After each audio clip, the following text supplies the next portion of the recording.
구약성경 401페이지입니다. 룻기 1장 1절 말씀 찾으신 줄 알고 제가 봉독해 드립니다. 사사들이 치리하던 때에 그 땅에 흉년이 드니라. 유다 베들레헴 한 사람이 그의 아내와 두 아들을 데리고 모압 지방에 가서 거류하였는데 아멘.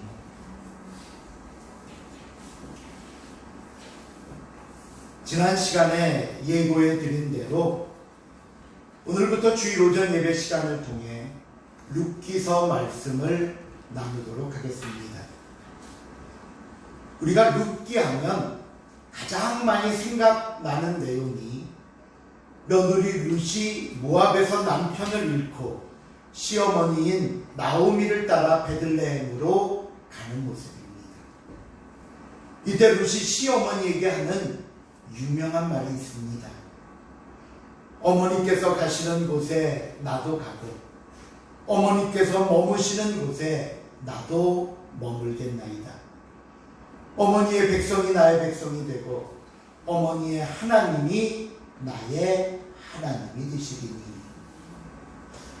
사실 이 고백 때문에 룻기는 5월 가정의 달이나 어버이 주일이면 단골 말씀으로 듣게 되는 설교 중에 하나가 되었습니다. 하지만 룻기 안에는 더 많은 이야기들이 담겨져 있고요. 오늘부터 그 많은 내용들을 하나하나씩 살펴보도록 하겠습니다. 오늘 룻기서를 시작하는 만큼 먼저 룻기서 서론에 해당되는 말씀부터 시작을 합니다. 룻이 살던 시대는 언제일까? 언제 살았던 사람인가? 오늘 본문 1절 제일 앞부분을 보시면요, 사사들이 치리하던 때에 라는 말로 시작이 되면서 나오미 그리고 룻이 살던 시대가 사사기, 우리 바로 룻기 앞에 사사기라고 있죠. 그 사사시대라는 것을 보여줍니다. 물론 이 설명에 대해서는 뒤에 가서 조금 더 자세하게 살펴보겠지만, 그러면 이 사사시대 중에서도 어느 사사시대일까? 어느 사사시대일까? 우리가 마태복음 1장을 보시면 다윗 왕의 족보가 나옵니다. 근데 그 중에 마태복음 1장 5절 6절을 보시면 족보 중에 이런 내용이 나오는데요. 우리 한번 같이 읽어보겠습니다. 5절 6절 말씀 시작. 살몬은 라합에서 보아스를 낳고 보아스는 루세에서 오벳을 낳고 오벳은 이새를 낳고 이새는 다윗 왕을 낳습니다. 살몬은 라합에서 보아스를 낳고, 여기서 나온 라합이 바로 그 기생 라합입니다. 그리고 보아스는 오늘 본문에 이제 살펴볼 룻에게서 오벳을 낳고, 오벳은 이새를 낳고, 이새가 다윗을 낳았다. 그러니까 이 룻은요, 다윗 왕의 뭐가 되는 거죠? 증조. 그렇죠. 증조 할머니가 되는 겁니다. 4대 조상 증조 할머니가 됩니다. 이 말은 다윗이 BC 1000년에 헤브론에서 첫 통치를 시작한 것을 우리가 기준으로 삼고 증조물로 거슬러 올라가면 대략 BC 1200년경이 됩니다. 그리고 BC 1200년경은 사사기에 나오는 많은 사사들 가운데 기드온 사사 시대였음을 우리가 짐작해 볼 수 있었습니다. 그러니까 나오미 룻이 살던 시대는 기드온 사사 시대라는 것. 두 번째, 그럼 이 룻기는 누가 썼을까? 룻 자기가 썼을까? 시어머니 나오미가 썼을까? 유대 전승에 보면요, 사무엘 선지사가 룻기를 썼다고 내려옵니다. 갑자기 왜 사무엘이 룻기를? 아마 여러분 순간 의아해 하실 텐데요. 그 이유는 다윗 왕을 생각하시면 됩니다. 다윗 왕. 사무엘은 우리가 조금 전 마태복음에서도 살펴봤지만 다윗의 족보 중에, 조상 중에 어떻게 보면 극적인 이야기라고 볼 수 있는 이 룻의 이야기를 통해 첫째로 그 다윗의 가문에 임하신 하나님의 은혜와 둘째로 룻의 새로운 남편인 보아스가 하나님만 신뢰하는 모습을 보여주고 있고요. 더 나아가 이제 두 사람이 결혼을 하고 그 자손 중에 다윗이 태어났음을 이야기함으로 말미암아 다윗의 출생과 다윗이 이스라엘 왕위에 올랐다는 것은 전적인 하나님의 인도하심과 은총의 결과라는 사실을 보여주고 싶었던 겁니다. 그러니까 사무엘은 다윗 때문에 룻기를 쓴 겁니다. 그래서 룻기서를 마무리하는 4장을 보시면요, 그리고 그 4장 가운데 제일 마지막 부분에 가면 다윗으로 이어지는 족보를 굳이 기록해 놓은 겁니다. 굳이 읽어볼까요? 룻기 4장 17절입니다. 시작.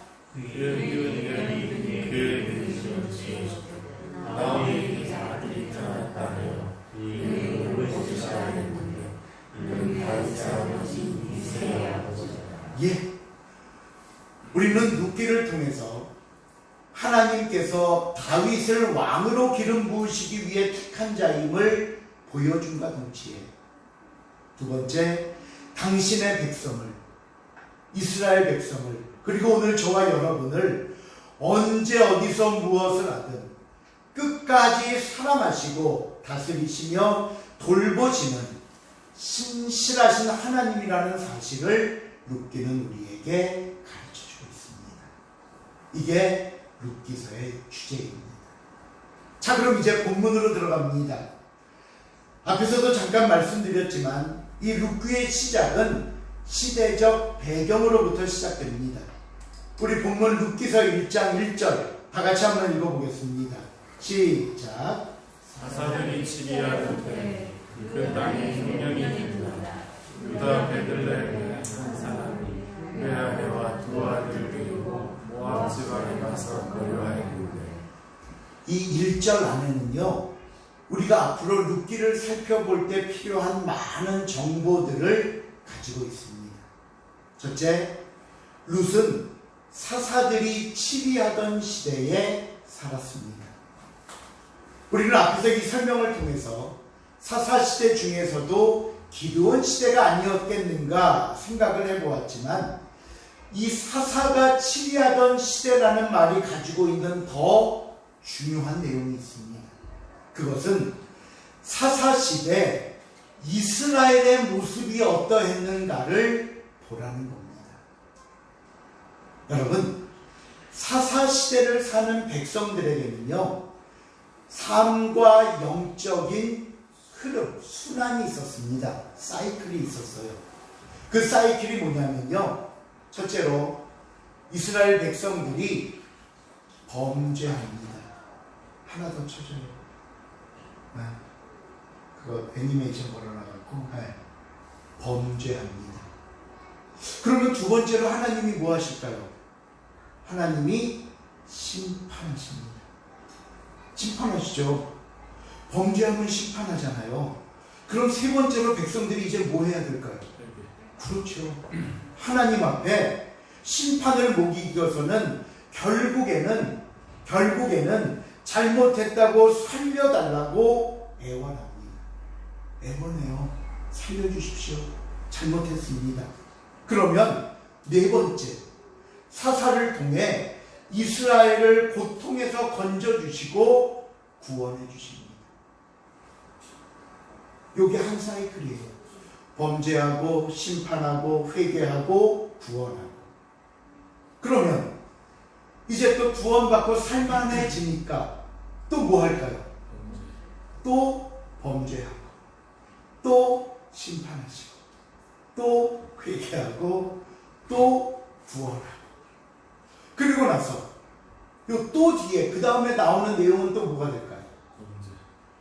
또 범죄하고 또 회개하고 또 심판하고 또 회개하고 또 구원하고. 야, 이것만 해도 하루 종일 하겠다.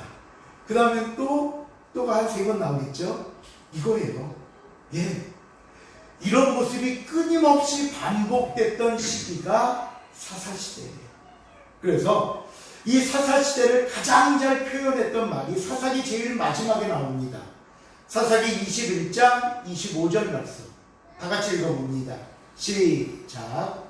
그때 이스라엘에 왕이 없으므로 사람들이 각기 자기 소견에 오른 대로 행하였다. 사람들이, 이스라엘 백성들이 각기 자기 소견에 옳은 대로 행하였다.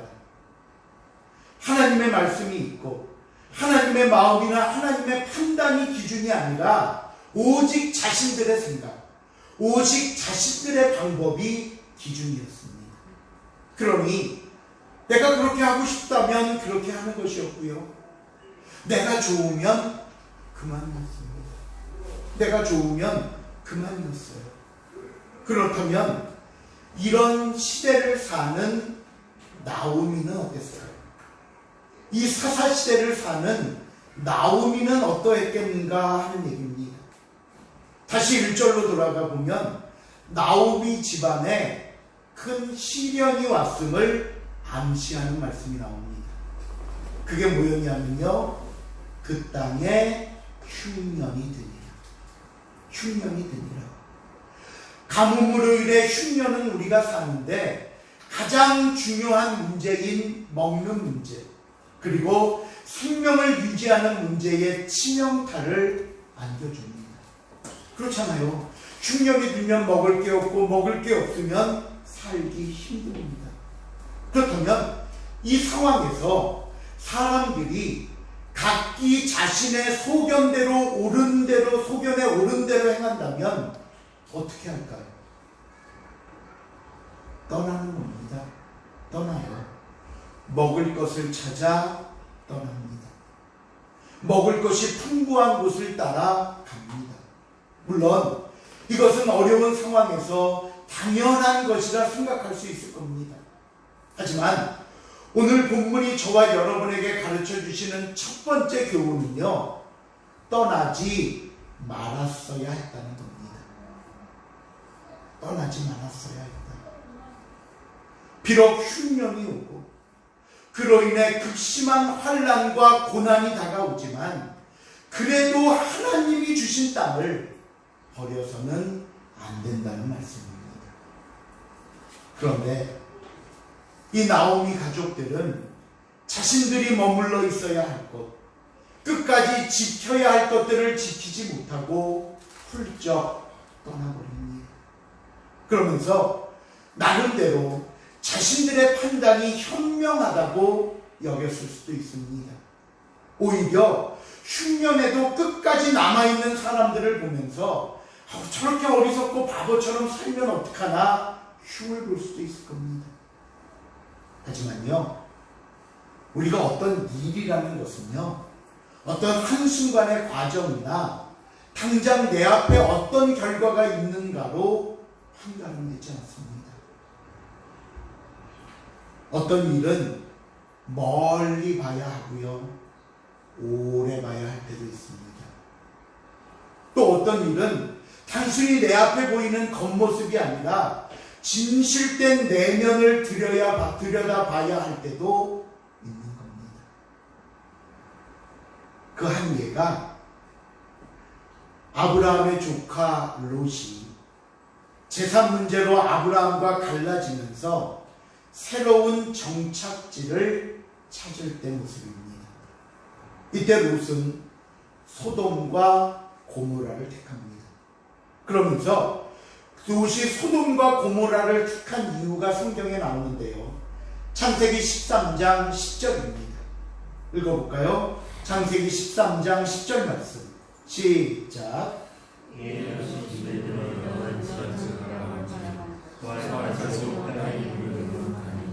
여호와께서 소돔과 고모라를 멸하시기 전이었으므로 여호와의 동산 같고 애굽 땅과 같았더라. 롯이 보니까요, 물이 넉넉합니다.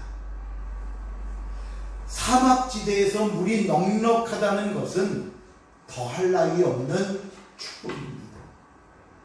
다음, 여호와의 동산, 즉 에덴 동산 같았고 애굽 땅 같았다.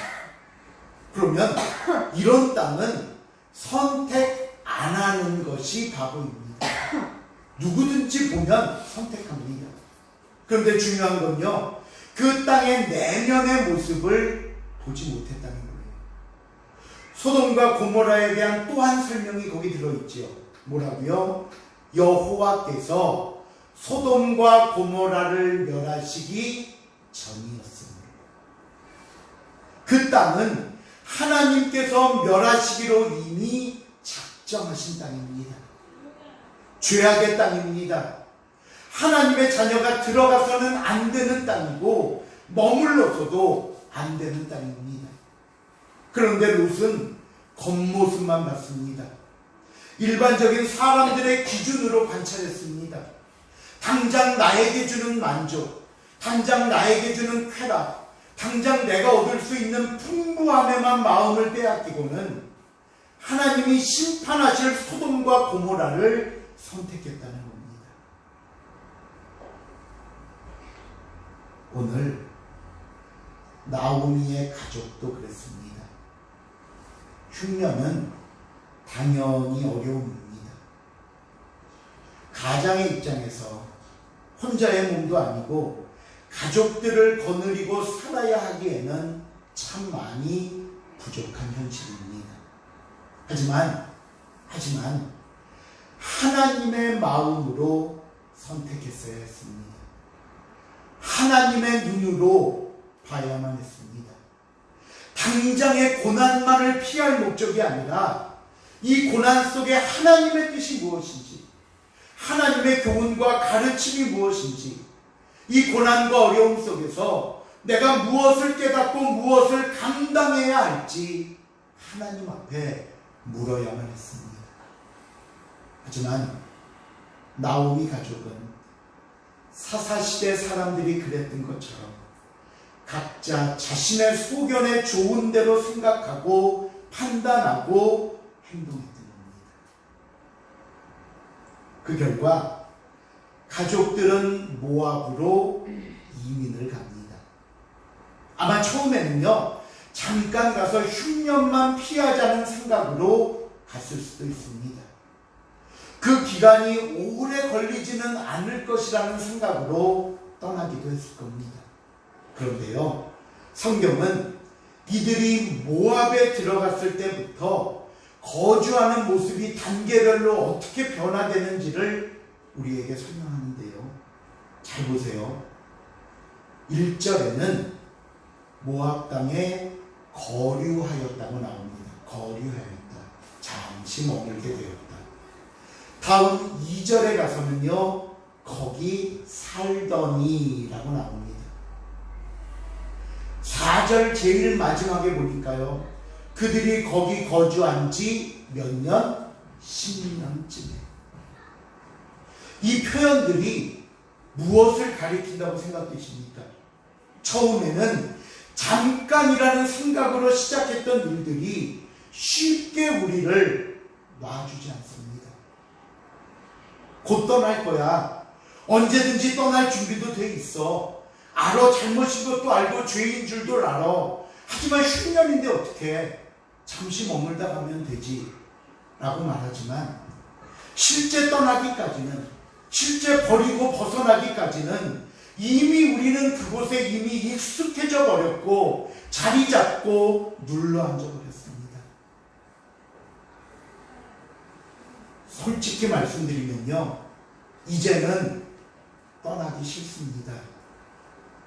이제는 헤어지기도 싫습니다. 이제는 버리기도 싫다는 겁니다. 시편 1편 1절에 보시면요, 복 있는 사람은 이라고 나오잖아요. 복 있는 사람은. 근데 실제 이 말씀은 뒤집어 봐야 됩니다. 어떤 사람이 죄 짓는 사람이고 어떤 사람이 복이 없는 사람인가? 복이 없는 사람, 하나님의 책망과 심판을 받을 사람이 누구인가를 가르쳐주는 건데요. 우리 시편 1편 1절 같이 한번 읽어봅니다. 시작. 복 있는 사람은 악인의 길을 따르지 아니하며 죄인의 길에 서지 아니하며 오만한 자 자리에 앉지 아니하고. 잘 보세요. 우리가 죄를 어떻게 짓게 되냐면요, 처음에는 그냥 단순히 악인들의 꾀를 따를 정도입니다. 부럽다, 좋겠다, 나도 한번 해봤으면 한 번이면 괜찮지 않을까? 그러다가 두 번째, 그들의 길에 들었습니다. 결국 죄를 짓고 저지릅니다. 그리고 세 번째, 마지막은 어떻다고요? 그들의 자리에 주저앉아 버립니다. 예.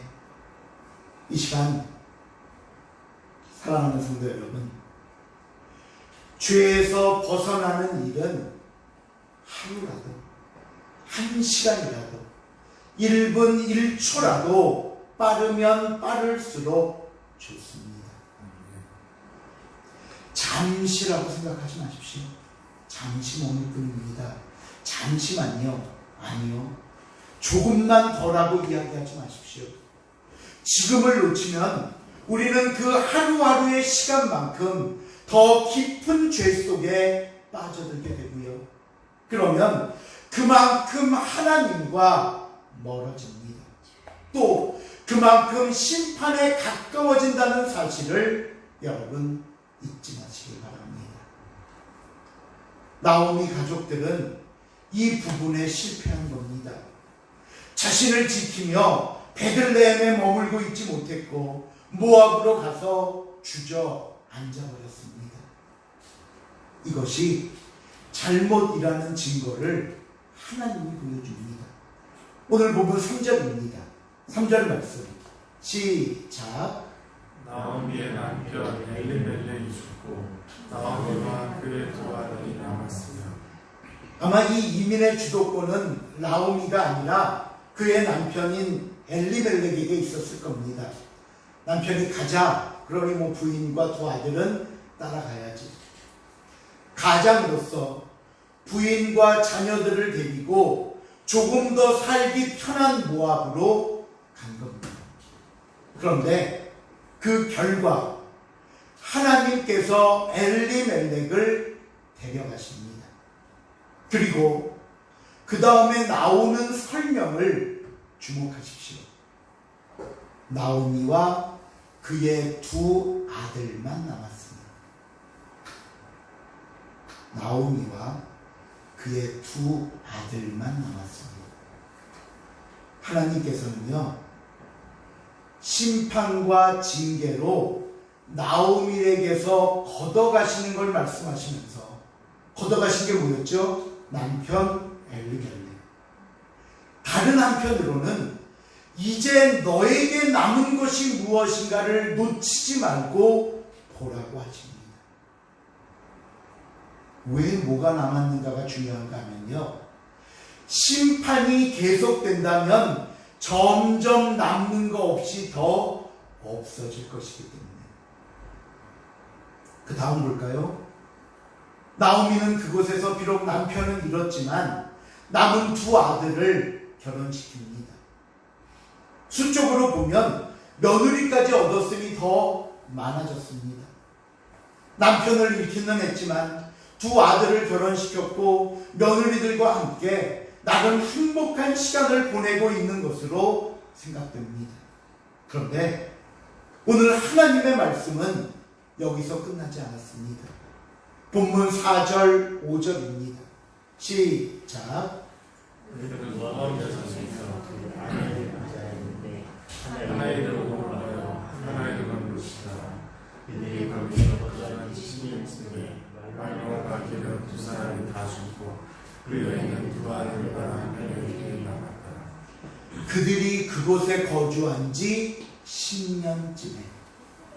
이 말씀을 바꾸어 말하면 이제는 그곳에 눌러 앉아서 마치 영원히 살 것처럼 여기던 그 시간, 하나님께서 어떤 일을 하십니까?